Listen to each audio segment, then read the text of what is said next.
Le livre du ciel, tome 16, 24 juillet 1923. L'âme qui possède la volonté divine possède Jésus plus que si elle était continuellement en sa présence. La volonté humaine est le dépôt de toutes les actions de la créature. Je me sentais très oppressée à cause de la privation de mon toujours aimable Jésus. Je me disais en moi-même, tout est fini pour moi. Plus je le cherche, moins il vient. Quelle torture, quel martyre! Pendant que je pensais ainsi, mon adorable Jésus se montra crucifié, et il s'étendit sur ma pauvre personne. Une lumière provenant de son adorable front me dit « Ma fille, ma volonté contient tout mon être. Toute âme qui la possède me possède plus que si elle avait ma présence continuelle. En fait, ma volonté pénètre la créature dans ses fibres les plus intimes. Elle compte ses battements de cœur et ses pensées. Elle est la vie de sa partie la plus belle, son intérieur, d'où ses travaux extérieurs montent comme d'une source et la rendent inséparable de moi. Par contre, si je ne trouve pas ma volonté dans l'âme, je ne puis être la vie de son intérieur et elle demeure comme séparée de moi. Combien d'âmes qui, après avoir joui de mes faveurs et de ma présence, se sont séparées de moi. Parce que la plénitude de ma volonté, sa lumière, sa sainteté n'étaient plus en elles. Elles se sont englouties dans le péché et le plaisir. Elles se sont séparées de moi parce que la volonté divine qui protège totalement l'âme du péché, même du plus petit, n'était pas en elles.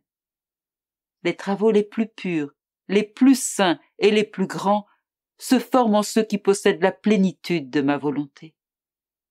Comme pour Dieu, la volonté a la suprématie chez la créature. Si elle applique sa volonté au bien, il y a vie.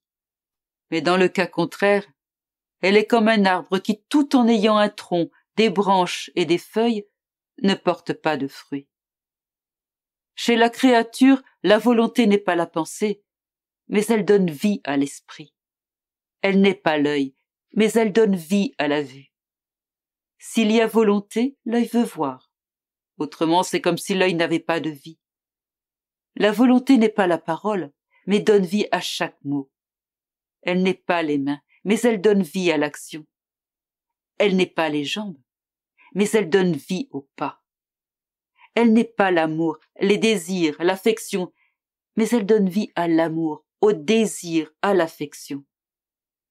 Bien que la volonté soit la vie de toutes les actions humaines, la créature est dépouillée de celles-ci après les avoir faites, tout comme un arbre chargé de fruits est dépouillé par les mains de celui qui vient les cueillir. Cependant, les regards que la créature a posés, les pensées qu'elle a formées, les mots qu'elle a dits, les actions qu'elle a faites, sont comme scellés dans sa volonté. Les mains de la créature agissent, mais ses actions ne restent pas dans ses mains. Elles vont au-delà, et qui peut dire où? Cependant, les choses de la volonté demeurent sur place. Par conséquent, tout est formé, scellé dans la volonté. Il en est ainsi pour la volonté humaine, parce que j'ai semé en elle la semence pour qu'elle soit semblable à ma propre volonté. Pense à ce que ma volonté peut être à l'intérieur de moi, et à ce qu'elle peut être pour la créature, si elle se laisse posséder par elle.